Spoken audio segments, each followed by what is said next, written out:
Buckle your seatbelts. Please make sure your trays are up and in the locked position and that your seat is raised to the upright position as we prepare for takeoff. Hello, everyone. My name is Brian Banks, and I am the Director of Government Affairs and Public Policy for the American Counseling Association. Today, we're going to discuss how to tell an effective story to your legislators. Now, before we get into the storytelling piece, allow me to tell you a little about the team. Our responsibility is to protect and to promote the counseling profession. We do this by working in the halls of Capitol Hill with your federal legislators. We work in state government with your elected officials as well as your regulatory board, primarily your licensure boards. And we also have a robust grassroots program where we work directly with you, the counselors, members and non-members, to tell effective stories that affect policy change. It is our job to educate and to empower the legislators with information that they do not have so they can make an informed decision on how to protect our profession. So let's get into it. The power of a story. The power is really in you, the counselor, you, the constituent. Now, in front of you, you're going to see 7 different movies. And when you see these immediately, I'm sure you know the majority of them. I'm sure there is some memory or an emotion that comes back to you because of the stories. Stories inspire and they change people. They make you think differently. They're memorable and they lead to action. Now, for example, Cinderella, whether you saw it as a child or as an adult with your own children or your grandchildren or your niece and nephews, it's something about that story that brings back memories. It makes you smile. It makes you want to watch. It may even make you think differently. In the upper middle of the screen, you see Coming to America. You see Arsenio Hall and you see Eddie Murphy.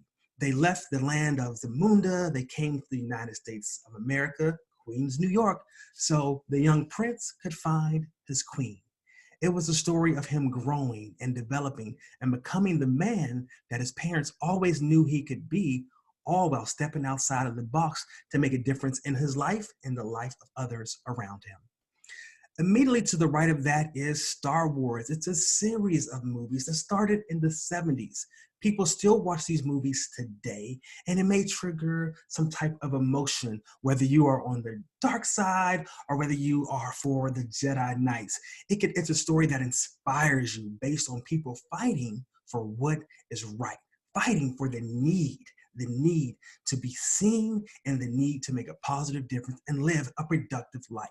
Now, as we move down the screen to your bottom left-hand side, you see Julia Roberts in Pretty Woman, another story that leads to action and inspires people. It makes people think differently and it changes ideas. She lived one life and then she moved into an entirely different life. Here she is, a woman with the assumption of not having a lot of education, someone who's struggling, and she meets this very wealthy man with a lot of power. And lo and behold, he has problems, she has problems, they come together, they grow, and she inspires him to do things differently, to think differently. At the very bottom of the screen, you see The Lion King, an animated film, one that we saw when we were all younger, or maybe you saw the new version with your kids. Either way, it's a story about growth and development. It is a story about thinking differently. It triggers emotion in their parts of that movie that is memorable to you based on your own personal experience. To the right of that, The Karate Kid, one of my favorites. A young man moves from the East Coast to Reseda, California on the West Coast. He doesn't have friends. He doesn't have a girlfriend. He's unfamiliar with the community, and he's trying to find a way to fit in, all while being bullied by Cobra Kai. And at the very end of the movie, the majority of us, we know what happens. He prevails, he wins, and he shows that he started from the bottom. Now he's here. Yes, I did say that. Now, the last movie is one of my wife's favorites, and this is Dirty dancing. All right. Now, as soon as I say that, I can look at you all and know there's some emotion from that movie. There's something that makes you feel great about it. Then you have Patrick Swayze. He's holding baby up in the air. And that is an iconic scene from the movie. But that scene paints a picture of the entire movie. She is flying away. She has spread her wings and grown, and she has shown that people around her that doubted her and her choice for a boyfriend, mainly her parents judging her and others, that she made the right decision and that she's a talented individual and she can be trusted.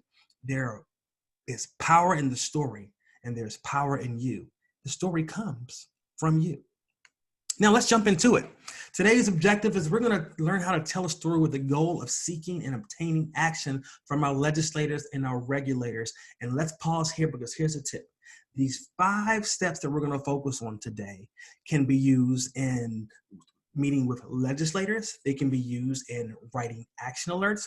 They also can be used with your significant other. Give it a shot, guys. Give it a shot, ladies. Try it, and you'll see if you can grab the attention and show the need and give satisfaction and visualize the benefits and say, here's the action we need to take with confidence and with support from facts and stats. You can make a difference.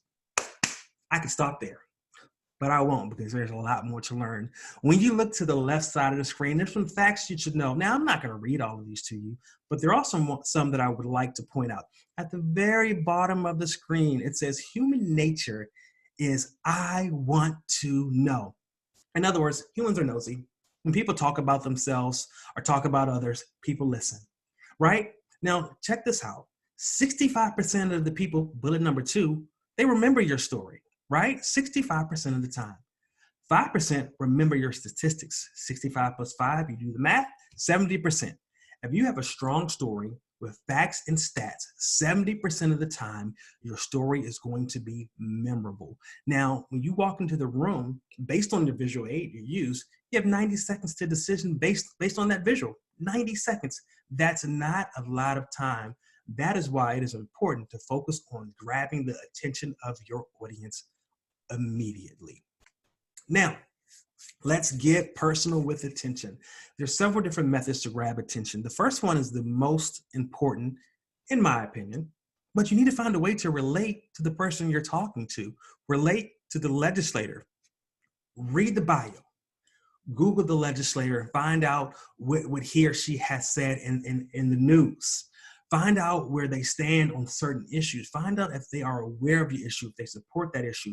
You can do it all online, or when you're calling to schedule that appointment, the person you're speaking to, you can tell them like, hey, I'm calling today to talk about HR 945. This is a bill that is focused on Medicare reimbursement. I would love to meet with the congressman about this. Oh, by the way, can you tell me where he stands today and if he's aware of this? Because I noticed he wasn't a sponsor. And they'll give you a little bit of information here and there. And of course, then it'll be time to meet with the staff person or the legislator themselves in order for you to tell your story. So make sure you can find a way to relate to the legislator.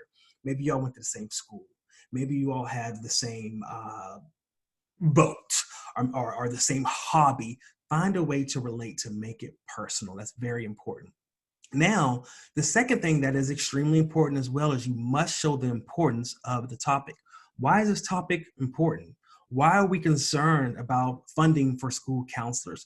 Why are we concerned about the ratio of school counselors to the number of children? Why do we want Medicare reimbursement for licensed professional mental health counselors? Why are we focused on Title IV grants to get more funding into the school system? Why are we looking at our rehab counselors and Department of Veterans Affairs to ensure that they are paid at an equal amount, an equal and fair amount? There's so many reasons why you need to show the importance and the relevance and make it important to the legislator.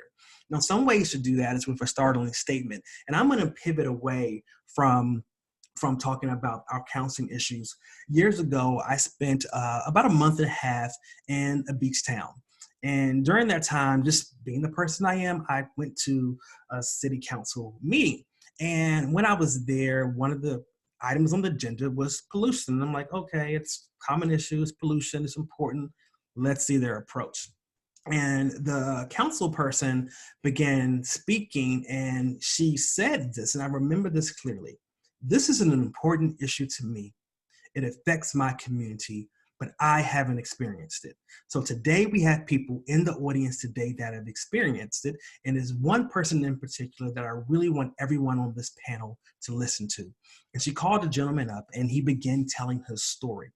And he was really just straight to the point of painting a picture to visualize that shows the community and his family and the brutal effects that the beach took on his family on one certain day. And he introduced himself and he painted a picture of he can look out his window and he can see the beach and he falls asleep to the sound of the waves. And this is a reason that his family decided to move to the community. And they've been living there about 9 years. And both of their children were born in that community. And their pastime is going to the beach and playing. They have this one particular spot that they go to all the time. And now every weekend they go to this spot before they can lay their blanket down and put their chairs down. There's trash and there's bottles and there's just things they have to move out the way. So now dad will leave the family behind, get set up, and then go back and pick up the family and they'll come together. Well, on this one day, the family decided to go down together all at once. And they were having a great time. There wasn't much trash where they were actually sitting, so the dad had to pick up a few items, and they were playing and eating their lunch, so on and so forth. And his son always like taking like a dash. He would run down to one end of the beach where dad could see him, touch the lifeguard stand, and run back as fast as he can, and the dad would time him. Now just imagine that on a Saturday, a kid just running back and forth on the beach. It's a normal thing. Well, this one time, he ran down the beach, and as he was preparing to turn around, the sun fell, and he let out the loudest scream you could ever hear, where everyone on the beach turned and all eyes were on him. Stunned eyes. The dad stood up and said, "Oh no." And he ran to his son as he saw the blood gushing from his son's foot. And the blood was also squirting. So he's thinking, blood vessel, oh my gosh, what is happening? So he runs to the son, he picks him up, he tells the wife, get to the car, start it up, don't worry about the stuff, just get in. And they get into the car and they go to the hospital. The son gets a tetanus shot and he gets 30 stitches. The assumption is that he stepped on a broken bottle. The reality is you have a child, 6 or 7 years old, that was injured and in pain. And imagine if he would have fell on that bottle and it hit him in his stomach or in his chest or in his head, right? And he painted that picture. So he showed the importance of the topic by using a startling statement in a story that was suspenseful. And it aroused curiosity because everyone wanted to know, well, what happened next? And so he poses the question. I'm sure you're wondering what we can do about this. And now that he had his dramatic story told, he posed a question. He used his story as a visual aid to allow people to visualize the benefit. He moved on to the next step. And that was the need for change. And he stated, we need this change, not just for my family. We need this change for the community. We need this change for the businesses. And we need the change for visitors to the beach. And oh, by the way, less and less people are visiting our little beach town and going over to the next because that beach is clean and their economy is booming. So he is using words that are speaking to the legislators because they care about funds coming into the community. They don't want to see funds leaving and going to the neighboring community. He stated that there's a serious problem and he stated the need clearly. He illustrates the need with strong supporting materials by giving a document. Actually, he had a PowerPoint like we're using today. He had a PowerPoint and he showed the visitation to the beach and business declining in that particular community, which means less funds are coming in. This sparked interest. So he had his facts and his stats lined up within his own personal story that not only affected him, but it affects the community because he and his family are not the only ones dealing with this issue. Now, your listener is concerned, and now they need to hear about the solution. Now, if you go into an office and you tell a story and you aren't providing a plan, you have failed yourself, you have failed your clients, you have just simply failed. So you have to go in with a plan. You need to present a plan. And when you present a plan, present it in a way where the person following you can hear the story that you're telling them and can have a clear understanding of the plan. The first thing I think we should do is we can develop a volunteer cleanup community that goes out once a week to clean up the beach. Now, this presents an issue because if you have a cleanup crew, you need resources. You need rakes and trash bags and gloves and safety vests. You need cones to block off certain areas. But he let them know, hey, I've already talked to the Department of Public Works and Transportation. They're on board. They just need to go ahead from the council. So it's reflected appropriately in the budget that they are helping during these designated times during the week where beach cleaning takes place. He was also aware that there's people in the community, because he talked to the community, that want to help, but they just don't feel comfortable going down to the beach, or maybe they're senior citizens and they don't have the time, or they're disabled. And so he set up a donation program where people could actually donate funds or donate gloves and things of that nature to actually assist the people that are cleaning the beach. So he thought this plan through. He also went to business leaders and he asked them, hey, what are your concerns? And he had quotes from the business leaders and what their concerns are. And it was all built around the beach not being as clean as it used to be and business going elsewhere because people are not coming to the beach. And so he showed them exactly how the plan would work. And at the very end, it's like, hey, if we do this consistently on X amount of days, when there aren't as many people on the beach, people are going to come back to the beach. We can put a marketing campaign behind it. I mean, he had it together. And at the very end, he was successful. We're not quite there yet in our story. So we're going to keep moving forward, but make sure the detail is clear and that it fits the current culture and climate within that region, within that city, within that state, within that county, within that community. It's very important. As you're making it personal about yourself, you must make it personal about the constituents. Here's a tip for you.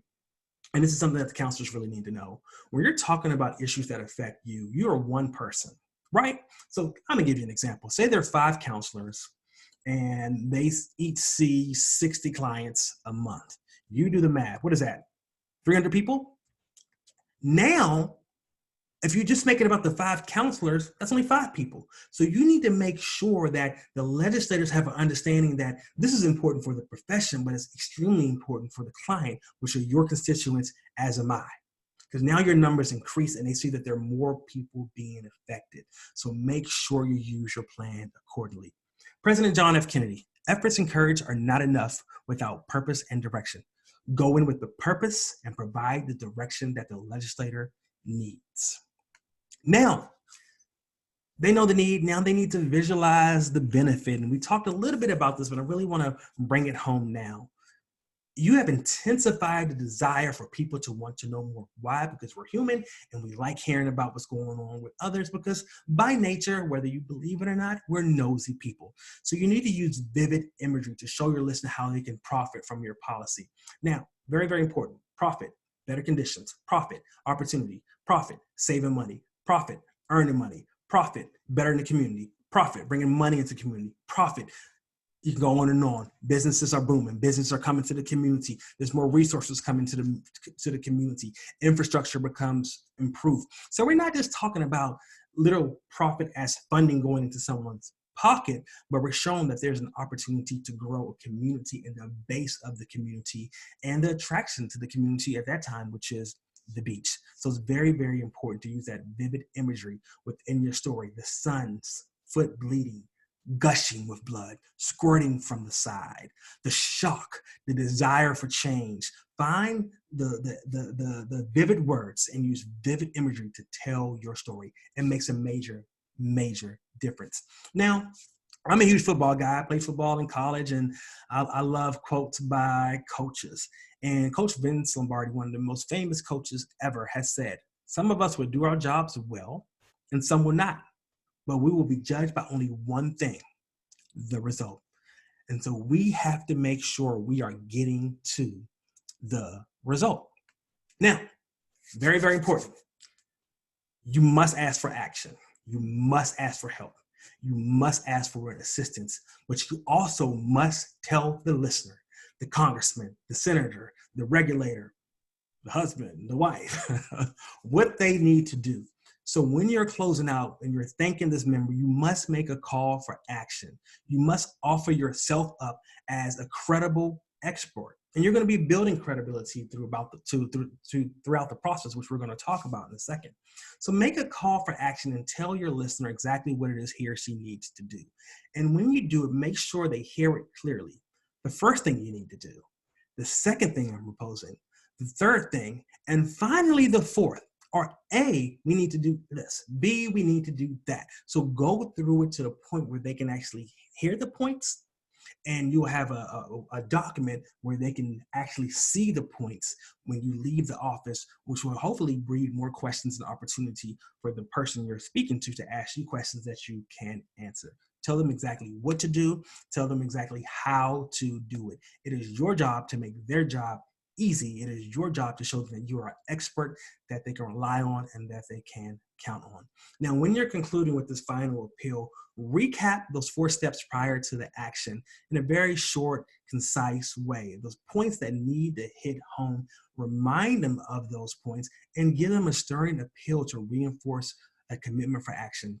What happened to my son, I would never want to happen to someone else. It was one of the most scariest days of my life. I am thankful that I was just his foot and that he didn't fall and that it was his head. Unfortunately, statistics do show that many people have been hurt on the beach. As a matter of fact, between the months of June and August, there were 123 people that were injured on the beach because of pollution, and all of them were taken to the hospital. And those are just the reported incidents.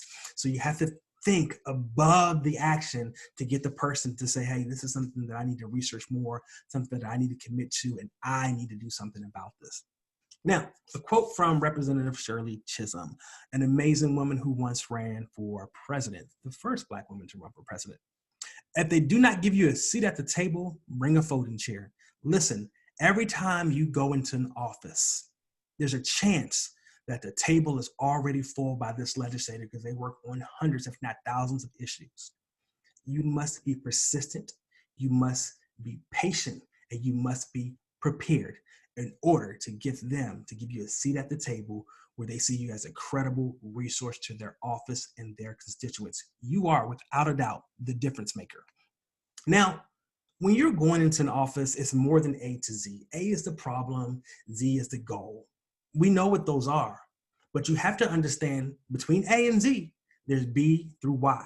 So building that story up that is credible with facts, stats, resources, and making it relatable to the legislator, making it relatable to the community, and making it a story that is one that they just don't want to hear, but they need to hear and they need to know the action. Make sure that you have details and you make it easy for the legislator. And remember, personal, personal, personal. Make it personal. It will be memorable, right? Use the 5 steps: attention, need, satisfy, visualization, and action. And guess what? You will eventually win. Using these steps, these 5 simple steps, are critical to the success of your ask. Using these steps are critical to the steps of the counseling profession, and they are critical to the clients. And most importantly, they are critical to the legislator. Now, I have 10 tips for success here. I won't read them all through to you, but what I do want to do is go down to number 10. And remember, prior to stepping into the office, you will be judged based on your issue, based on where you are from. When you show up, you may be judged by the way you are dressed, by the way you present your information, and you're going to be judged after, especially if you do not thank the legislator, you do not provide follow-up. It's very important. During this time, from the first phone call, the first email, you are now building credibility. You're showing that you're an ethical person that is resourceful, that can be counted on by the legislator and his or her staff, right? They are going to trust you. And what is going to happen in turn, being that you are an expert in the field, they're going to start coming to you, asking you for support, asking you to look at bills, asking you the questions that are needed for them to make the informed decisions. Before you go into an office, prepare and practice. Very important. Know exactly what you want to say and how you need to say it. And unlike this presentation, pause every once in a while. Ask them, hey, do you understand? Should I provide additional clarity there? Pause, give them an opportunity to ask a question. Your goal is to not only just tell your story, get facts and stats, paint a picture. You want to have a productive dialogue with that member, right? And so it's very, very important to give them a chance to speak as well. And you can take a look at the other 10 steps on here for success. They're very important, and they make a difference to you as well as to the legislator when you are telling an effective story. Now, chances are you have a question. That means I have answers. But before we get there, if you see something that is not right, not fair, not just, you have a moral obligation to do something about it. One of my heroes on the Capitol Hill, the late, great Representative John Lewis, said that. And what I'm asking you today is to do something about it, to support the counseling profession. Here's something that I really need you to understand before we get to questions. If you are a mental health counselor and there's an issue that is affecting a rehab counselor, if you are a rehab counselor and there's an issue that is affecting a school counselor, if you're a school counselor and there's an issue that is affecting a counselor educator or a student, these issues all matter and should matter to you. We need to support the different professions, the specialties across the profession. That makes a huge difference. For example, if an accident alert came out about, let's go Medicare reimbursement, and you're a school counselor, so that may not really be concerning to you. It should be, because it can affect you, it can affect your community, it can affect your students who may actually be living with a senior who has a mental health concern, and now that senior can't go to their counselor because they're not Medicare eligible. Well, they are Medicare eligible, but the counselor isn't written to the CMS regulatory policy, which makes them able to treat a patient through Medicare. So we have to support one another. So at this time, I would love to take your questions. Here's some other information for you. You can go visit our website and to learn more about the work that we're doing. And if you want to go to our Action Center, which I encourage you highly to do, please go to our Action Center, sign up to be an advocate. When our team has an action that they need you to take, you will be one of the first to get that action and respond to all of the actions you see across unless otherwise specified. So please, let me take your questions now. I'm thanking you for your time. I really appreciate the opportunity to speak with you, and I would be happy to answer every single question in the allotted time period. Thank you again. Let's get to questions.